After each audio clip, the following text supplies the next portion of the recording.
Geger. Timnas kebanjiran naturalisasi baru jelang FIFA ASEAN Cup. Skuad Garuda auto mewah.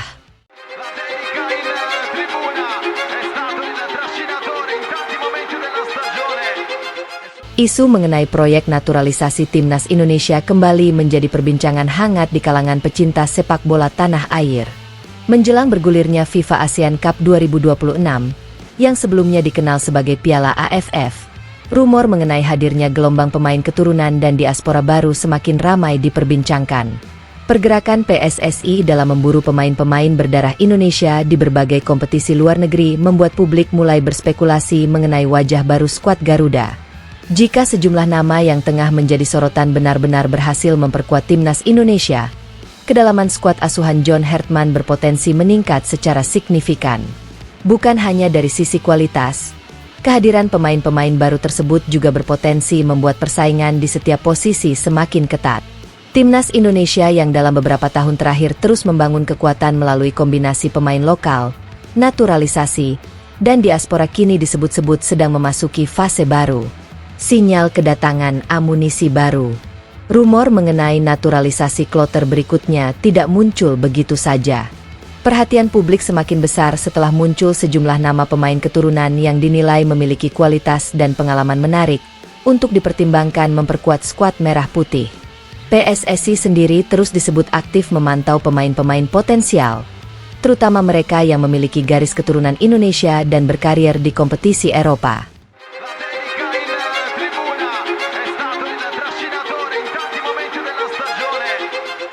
Strategi tersebut menjadi bagian dari upaya memperluas pilihan pemain berkualitas bagi Timnas Indonesia. John Hartman juga dikenal sebagai pelatih yang tidak menutup pintu bagi pemain baru selama mereka mampu meningkatkan kualitas tim. Bagi sang pelatih, status pemain bukanlah satu-satunya pertimbangan. Kemampuan beradaptasi, karakter, intensitas bermain, serta kesesuaian dengan sistem permainan menjadi faktor penting.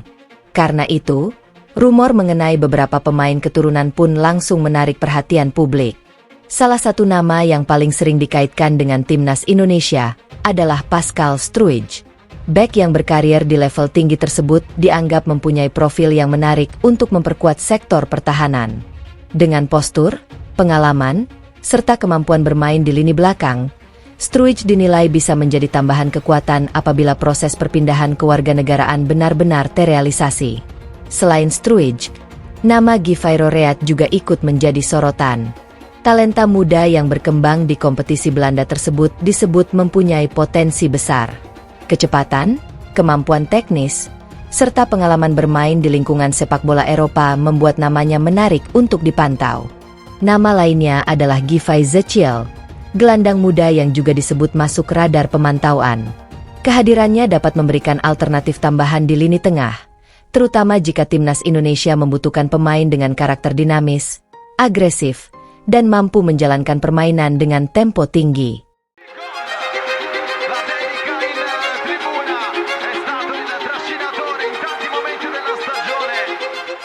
Sementara itu, Jordi Wehrman juga kembali dikaitkan dengan proyek naturalisasi. Gelandang keturunan Indonesia tersebut disebut-sebut dapat menjadi pilihan untuk menambah kedalaman sektor tengah. Namun, penting untuk dicatat bahwa rumor mengenai pemain-pemain tersebut tidak otomatis berarti seluruhnya akan bergabung dengan Timnas Indonesia. Proses naturalisasi membutuhkan berbagai tahapan administratif dan keputusan dari pihak terkait. Karena itu, publik masih harus menunggu kepastian resmi sebelum menganggap nama-nama tersebut sebagai bagian dari skuad Garuda. Persaingan internal bakal makin sengit. Jika beberapa nama baru benar-benar bergabung, dampaknya bukan hanya menambah jumlah pemain berkualitas. Persaingan internal juga diprediksi akan semakin sengit. Saat ini saja, Timnas Indonesia sudah memiliki sejumlah pemain naturalisasi yang menjadi bagian penting dalam skuad. Nama seperti Tom Haye, Jordi Amat, Sandy Walsh, Justin Hubner, Ivar Jenner, hingga Ragnar Oratmangoen telah memberikan warna berbeda dalam perkembangan tim nasional. Mereka juga membawa pengalaman dari berbagai level kompetisi, sehingga keberadaannya dapat membantu meningkatkan standar permainan skuad secara keseluruhan. Di sisi lain, Generasi muda keturunan seperti Mitchell Baker dan Jens Raven memberikan opsi berbeda. Keduanya menjadi gambaran bagaimana regenerasi timnas Indonesia mulai bergerak dengan memadukan talenta muda dari berbagai latar belakang. Mitchell Baker bahkan menjadi salah satu nama yang mendapatkan perhatian besar setelah menunjukkan potensi sebagai penyerang dengan karakter berbeda. Kehadiran pemain muda dengan postur dan kemampuan fisik yang kuat dapat memberikan variasi dalam strategi permainan Hertman. Sementara Jens Raven juga menjadi bagian dari generasi pemain muda yang diharapkan mampu berkembang dan menjadi aset jangka panjang bagi timnas Indonesia. Dengan kombinasi tersebut, persaingan untuk mendapatkan tempat utama akan semakin ketat. Pemain tidak lagi bisa merasa aman hanya karena sudah memiliki nama besar atau pengalaman internasional. Mereka harus terus menunjukkan performa terbaik agar sesuai dengan kebutuhan sistem permainan sang pelatih. John Hertman punya banyak pilihan. Bagi John Hertman, situasi tersebut justru menjadi keuntungan. Semakin banyak pemain berkualitas yang tersedia, semakin besar pula pilihan taktis yang dapat digunakan. Hertman dikenal sebagai pelatih yang mengutamakan intensitas, pressing, transisi cepat, serta organisasi permainan yang disiplin. Sistem seperti ini membutuhkan pemain dengan stamina, kecepatan berpikir, dan kemampuan menjalankan instruksi secara konsisten. Dengan bertambahnya pemain berkualitas, Hertman dapat memiliki beberapa alternatif formasi. Timnas Indonesia bisa bermain dengan 3 back ketika menghadapi lawan yang membutuhkan pendekatan defensif kuat. Di pertandingan lain, struktur permainan dapat berubah menjadi lebih agresif dengan mengandalkan pressing tinggi dan serangan cepat. Kedalaman pemain juga sangat penting ketika turnamen berlangsung padat. Cedera, akumulasi kartu, kondisi fisik, dan jadwal pertandingan dapat memengaruhi pilihan pemain. Karena itu, memiliki banyak pemain berkualitas bukan sekadar soal membuat skuad terlihat mewah. Kedalaman skuad justru bisa menjadi faktor penting dalam perjalanan sebuah tim di turnamen.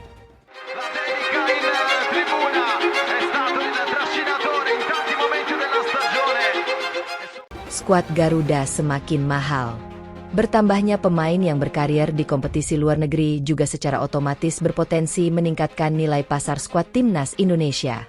Dalam beberapa tahun terakhir, nilai pasar pemain-pemain Indonesia mengalami peningkatan cukup signifikan.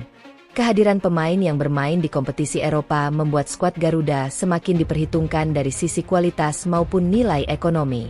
Jika sejumlah pemain yang kini menjadi bahan rumor benar-benar masuk ke dalam skuad, nilai total tim berpotensi kembali mengalami peningkatan. Namun, nilai pasar tentu bukan jaminan keberhasilan di lapangan. Sepak bola tetap ditentukan oleh performa, kerjasama, strategi, mentalitas, dan kemampuan memanfaatkan peluang. Tim dengan pemain mahal belum tentu selalu menjadi juara. Sebaliknya, tim yang memiliki kolektivitas kuat bisa mengalahkan lawan dengan materi pemain yang secara individu lebih mahal. Karena itu, tugas Hertman adalah mengubah kumpulan pemain berkualitas tersebut menjadi sebuah tim yang benar-benar solid. Misi mengakhiri dahaga gelar ASEAN. FIFA ASEAN Cup 2026 menjadi panggung penting bagi timnas Indonesia. Harapan publik tentu tidak sekadar melihat skuad Garuda tampil kompetitif, tetapi juga mampu mengakhiri penantian panjang untuk meraih gelar di kawasan Asia Tenggara. Selama ini, Indonesia dikenal sebagai salah satu kekuatan besar ASEAN yang memiliki basis supporter luar biasa. Namun, perjalanan menuju gelar selalu menghadirkan tantangan berat. Kehadiran pemain-pemain naturalisasi dan diaspora memang dapat meningkatkan kualitas skuad, tetapi perjuangan tetap harus dilakukan di atas lapangan. Hertman harus memastikan seluruh pemain memiliki visi yang sama. Pemain lokal, naturalisasi, dan diaspora harus mampu menghilangkan sekat dan bermain sebagai satu kesatuan. Jika hal tersebut berhasil dilakukan, timnas Indonesia bukan hanya memiliki skuad yang terlihat mewah di atas kertas, tetapi juga tim yang berbahaya ketika pertandingan berlangsung. Bukan sekadar banyak nama. Pada akhirnya, istilah timnas auto mewah memang terdengar menarik. Namun, kemewahan sebuah skuad tidak seharusnya hanya diukur dari jumlah pemain naturalisasi atau besarnya nilai pasar. Ukuran sebenarnya adalah bagaimana seluruh pemain tersebut memberikan kontribusi ketika mengenakan jersey merah putih. PSSI masih harus memastikan setiap proses berjalan sesuai aturan. Sementara Hertman harus memilih pemain yang benar-benar sesuai dengan kebutuhan taktiknya. Jika proses tersebut berjalan mulus dan beberapa amunisi anyar benar-benar bergabung, persaingan di tubuh timnas Indonesia dipastikan semakin menarik untuk diikuti. Publik pun kini menunggu satu hal. Siapa saja yang benar-benar akan datang dan menjadi bagian dari proyek besar Garuda? Satu hal yang jelas, jika gelombang pemain baru benar-benar terrealisasi, timnas Indonesia berpotensi memiliki kedalaman skuad yang semakin mengerikan. Dari lini belakang yang dihuni pemain berpengalaman, lini tengah dengan gelandang dinamis, hingga lini depan yang dihuni talenta muda potensial, Garuda bisa memiliki banyak pilihan untuk menghadapi lawan-lawannya di FIFA ASEAN Cup 2026. Kini bola berada di tangan PSSI dan tim pelatih. Rumor boleh beredar, nama besar boleh bermunculan, tetapi keputusan akhir tetap harus dibuktikan melalui proses resmi. Dan jika semua potongan puzzle tersebut akhirnya berhasil disatukan, bukan tidak mungkin publik benar-benar akan menyaksikan sebuah era baru timnas Indonesia. Era ketika skuad Garuda bukan hanya bertabur nama besar, tetapi juga mampu menjelma menjadi kekuatan yang benar-benar disegani di Asia Tenggara.